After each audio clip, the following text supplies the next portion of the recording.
kinikilig o kapag natatakot. Kasi syempre, baka kapag nagkita kami ng personal, na iba na yung pakikitungo niya sa akin. Posible naman kasi mangyari yun. Na-sweet lang ang isang tao sa video call pero hindi sa personal. Ngayon pa man ay bahala na si Batman kapag natuloy ang mga plano namin ni JP para lulot. Dahil halos araw-araw na kami magkausap ni JP, parang kasama ko na rin siya sa bahay. At parang kasama niya na rin ako sa Dubai. Parang nga rin nakarating na ako sa mga lugar na pinapasyalan niya doon. Kasi pinapakita niya magagandang lugar na yun tuwing magka-video call kami dalawa. Sinabi niya pa noon na kapag ako naman ang pumunta ng Dubai ay siya raw ang hindi ko akong tour guide ko.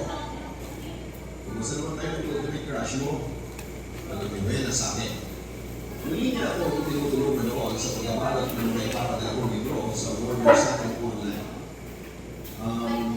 Ayos naman, ipinasagot ko. Ayos lang na parang malayan. O ayos lang na parang magulo siya. Ano pa yung na nasa bahay na itinaas baba ang mga pila niya. Agad-agad, hindi pa pwede brush ka muna, napapailing naman ang sagot ko. Ako Besa, kailangan na kita. Kasi sinasabi ko sa iyo na yung kulang nakitang mahulay ang awa mo ng ganyan, hindi ka pa niwena. Anong sinasabi mo dyan? Walang ganun, Bes. Natatawa ang sagot mo naman. Sa akin ka pa naman maglilihin eh. Alam ko na yung patutulungan, mga ngiti mo na yan. Kaya amin mo na. Mahal mo na siya, no? Tanong pa niya. Hindi pa nakakatawa ang sagot ko. Hindi pa, pero malapit na. Alam mo, Bes, wala naman akong nakikita masama kung mahalin mo man si JP. Kasi pareho naman kayong single. Tapos halata naman na gusto ka talaga niya. Siguro yung pwede lang maging conflict sa inyong dalawa ay yung distance ninyo mula sa isa't isa. Kasi hindi pa nandun na halos lahat ng kapatid at magulang niya. Kung papipiliin ka ba, kaya mo bang i-give up ang karir mo dito sa Pilipinas at kumayaka ng Dubai? Medyo seryoso ang tanong niya. Wala pa naman kasi sa ganun level eh. Kaya sa ako na siguro iisipin ang tungkol sa bagay na yan, nauwi ka ako naman. Hindi ako naniniwala noon na pwedeng may love ang isang tao sa text-mate o katawagan lamang niya. Pero nagbago ang paniniwala ko na yun, wala nang palagi na kami magkausap ni JP. Hindi ko man kami talaga nagkakasama ay hindi ko na rin napigilan ang sarili ko na tuluyang mahulog sa kanya. Patuloy pa siya sa pagiging sweet niya habang ka-video call niya ako. Ilang sako ba ito? Ang nakakatuwa pa doon ay minsan na rin niya ang pinag-iusap sa akin ng mga magulang at kapatid niya na kasama niya sa Dubai. Pinakilala niya ako sa kanila bilang espesyal na kaibigan at ako naman ay bigyan ng kilig habang kausap sila. Parati lang kaming sweet na magkausap ni JP Papahulo. Ang sabi ko pa nga sa sarili ko ay ang tagal namang magpalit ng taon. Ang tagal umuwi ni JP sa Pilipinas. Napakarami na kaming naging plano noon. Mga pupuntahan kapag nandito na siya sa Pilipinas. Mga kakainan, papasyalan at gagawa ng magagandang alaala. I-imagine ko pa lang ang mga yun na na-excite na ako. Hindi pa rin kasi ako makapaniwala na nakakausap ko noon ang lalaki dati lang ay pasimple kong sinusulyapan sa malayo. Akala ko papaluto tayo magtutuloy-tuloy na magandang kwento na yun para sa ano ni JP. Pero hindi pa pala. Sa paglipas kasi ng mga araw at ito ay naging madalo na ang pagtawag niya sa akin. Ang dahilan niya ang una ay busy lang daw siya sa trabaho hanggang sa hindi na niya talaga ako mini-message o tinatawagan pa. Sinubukan ko na tawagan siya at itanong kung may problema ba siya. Sinabi naman niya na ayos lamang siya. Gusto kong isunod na tanong ay kung may problema ba kaming dalawa. Pero pinigilan ko na lamang ang sarili ko kasi alam ko naman na wala kami. Kaya wala rin dahilan para itanong ko pa ang bagay na yun sa kanya. Pagpapatuloy ko pa yata ang net-host dahil sa ginawa sa akin ni JP. Nagsimula siya sa malamig na pakikitungo sa akin hanggang sa tuluyan na niya akong hindi inausap. Aminin ko na medyo nasaktan ako at umiyak dahil na rin sa mga nangyari. Pero ano pa nga ba magagawa natin kapag hindi na tayo pinakausap ng tao gusto pa sana natin makausap? Wala na, hindi ba?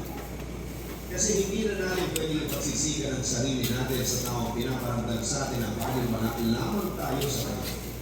Kaya naman kahit hindi naging kami ay nagsimula na akong mag-move on. Mag-move on sa isang love story na never naman nangyari.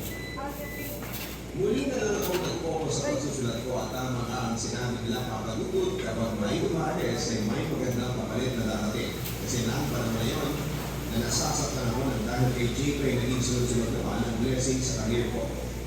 Nakapagsulat ako ng 2 libro tapos ay ginawa akong short film ang isang novela ko. Nagkaroon din ako ng book signing event at na-invite para maging guest speaker sa iba't ibang school. Sinusod ko talaga ang sarili ko sa iba't ibang ganap sa buhay ko. At malaking tulong yun para hindi ko na maalala pa si JP. Kaya mo ba papadudod kung natana ako si JP lang din talaga ang nakakainis na sumira ng concentration to level. May isang pangyayari kasi na muling babago sa nararamdaman ko noon. Yes! Halos birit ni Buena na makalapit sa akin. Nasa may backstage kami noon at kalalabas ko na ng restroom. Book signing event ko rin noon kasama ni iba pang mga book author sa publishing kung saan ako nagtatrabaho. Ano yun? At grabe na naman makailit yan. Nagtatrabaho ko. Paano kung hindi ko makailit subukan ko ngayon sumilip sa labas. Sagot niya sa akin. Sumunod na naman ako sa sinabi niya, sumilip sa may maliit na bintana sa backstage. Ano ba kasi gusto mo ipakita sa akin sa labas? Ano naman itong nakikita kung hindi stop sa mga magpapapirma ng hindi ko na naituloy pa noon ang sasabihin ko dahil may biglang na aninag ang mga mata ko. Isang lalaking maputi, nakasuot ng t-shirt na itim at may hawak ng mga libro ko at isang bouquet ng sunflowers. Napaalis tuloy ako noon sa may bintana kasunod ang pagtanggol ng dibdib ko. O hindi ba natamimik-arimik na ang wika naman ni Wena? Bakit pa siya nagbigo? Mahinang tanong ko. Si JP ang tinutuloy ko na nakaupo sa pinakadulong upuan na para bang magpapapirma ng libro sa aming mga book writer. Hindi siguro para magpapirma ng mga libro mo. Nakita mo naman na libro mo hawak na, hindi ba? Sagot naman ni Wena. Writers, mag-i-start na raw ang book signing natin. Ready nyo na raw ang mga sarili nyo na nanipas. Ang wika ng isang staff na pumasok sa backstage. Boris, kalmahan mo lang ha. Huwag kang masyadong tigiligin kapag nandiyan ang ultimate crush mo. Pang-aasar pa na sabi ni Wena. Ano ka ba? Siyempre, hindi ako kikiligin sa kanya. Sintahay ko naman sa best friend ko. Lumabas na kami ng backstage at nakaupo sa harapan ng isang mahabang lamesa. Nasa may kabilang dulo ako, kaya ako ang kahuli-hulihang pipirma ng libro sa mga writers. Nagsimula na rin ang event noon. May gantahan, sayawan, may pag-games kasama kaming mga writers pero hindi ako masyadong nakapag-concentrate. Patuloy din kasi noon ang pagtambol ng bibig ko lalo na kapag pasimple akong napapasunya kay JP na nakangiti habang nakatingin sa pwesto ko. At nang patayuin na ang mga magpapapirma ng libro ay mas lalo lang tumindi ang pagtambol ng bibig ko. Pinilit ko na lang gawin ang normal ng hindi ko sa mga nagpapapirma sa akin ng libro. Buong maghapon ng event na yun hanggang sa nakita kong papalapit sa akin si JP. Siya nasa may pinakadulo at hindi ko alam kung sinasadya niya ngayon. Pero ang mas hindi ko naiintindihan doon ay ang kaba sa dibdib ko na nararamdaman. Na-excite pa ako, kinikilig o nasasaktan. Isang taon na rin kasi yun.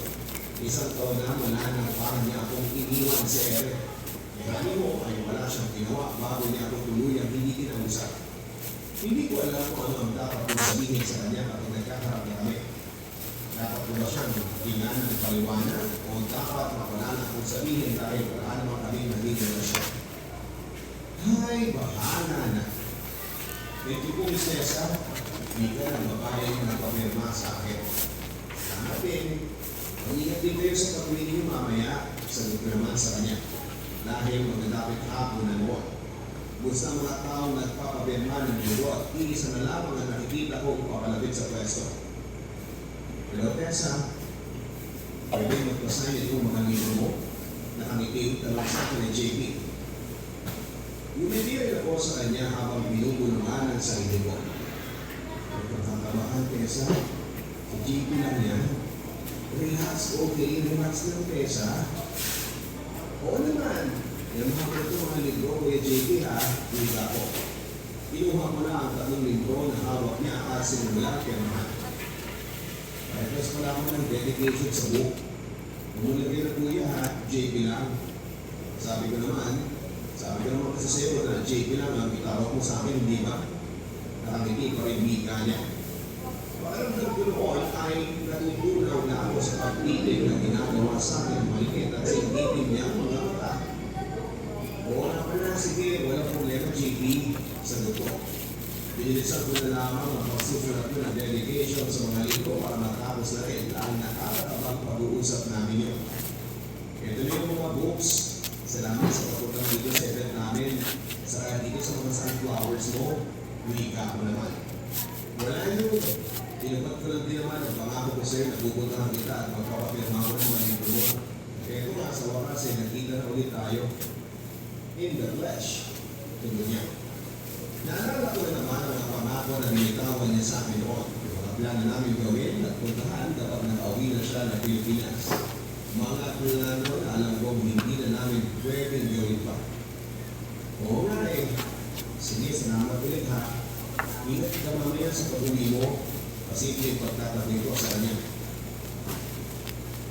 Tessa, ito naman eh. Ako yung kahulihan na ko ito ng libro. Baka pwede kita mayayain na magkape pagkatapos ng event ninyo. Ang niya sa akin.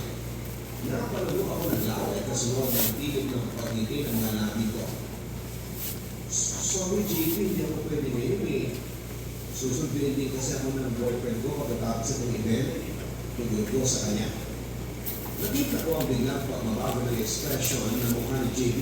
Magkakalungkot yun at humihinayaan ang napasa ko. Kahit pa nakangiti ang mga natin niyang natural ang pagkagulat. Ganun ba? Sayang naman, siguro next time na lang, no? Ika niya. Oo, next time na lang. Ingat ka sa pag-uwi mo mamaya, ha? Salamat ulit dito sa sunflowers na nangitiin sa ito sa kanya. Pagkatulog pagkatapos sa hindi magparamdam sa akin ni JP noon ay bumalik naman si Leonard sa buhay ko. Dumoble ang effort na ginawa niyang panuluyo hanggang sa nakipagbalikan na nga ulit ako sa kanya. Ako kasi yung tipo na ayaw ko na ang papalit-palit ng boyfriend. Kung pwede nang ayusin pa, bakit hindi na naman ayusin? Saka isa pa, ginawa ko lang din ang pagkikuta sa boyfriend ko sa lewat na nararamdaman ko noon. Nagdahil kay JP at ang bigla nang dumating si JP sa buksan niya event niya. Tumilan na anong nagulo ang nararamdaman ko. Sayang, hindi ko inaburi yung event ninyo kanina. Nag-outdoor na ako ng maaga sa opisina para mapuntahan ka. Sigurado ko din na marami naman ang nagpapirma ng libro sa'yo. Malaki naman nasa sold out ang mga libro mo sa event eh, hindi ba? Kaya nga proud na proud ako sa'yo. Wika nila na kahit hindi ko masyadong iniintindi. Nasa loob kami ng kotse niya at bumabiyahin ng pauwi. Nakatingin ako sa may labas at bintana kung saan ay ipit kami sa traffic. Kaya puro sakyan lang na may iba't ibang liwanag ang nakikita ko. Kaya alas 8 na rin kasi ng gabi, kaya medyo traffic na talaga pauwi ng Cavite. Okay? Tawag niya sa akin bago hinawakan ng kamay ko. Ha? Usal ko. Hindi ko na kasi naiintindihan pa ang mga sumunod niyang sinabi. Tinatanong kita kung saan gusto kumain, wika niya. Sa nalubo ko ang medyo bilugan niya mga mata. Saglit at pagmasdan ang mukha niyang may matawas na iyong at kayo magpinulay. Kung pagkakabingin silang dalawa ni JP ay mas lamang si Leonard sa pagkaalatangos ng iyong. Pero mas lamang naman si JP sa puso ko. Kasi ang ibig kong sabihin eh, mas naman si JP pagdating sa ganda ng ngiti at mga labi. Ikaw nang bahala kahit saan o bilang sa akin, sagot ko. Ayos ka lang ba? Tanong ni Leonard. Oo naman, nakangiti na rin sa ito. Babe, kung may gusto mong sabihin sa akin, kung may umugulo sa isipan mo, kung piling mo eh, niloloko pa rin kita, sana huwag mong ayos lang ako, huwag mo akong alalahanin. na kahit na ano gumugulo sa isipan ko sa ngayon, putol ko sa mga sinasabi niya para pakalmahin siya. Nakita ko naman ang effort ni Leonard mula nang magkabalitan kami dalawa kakaligo.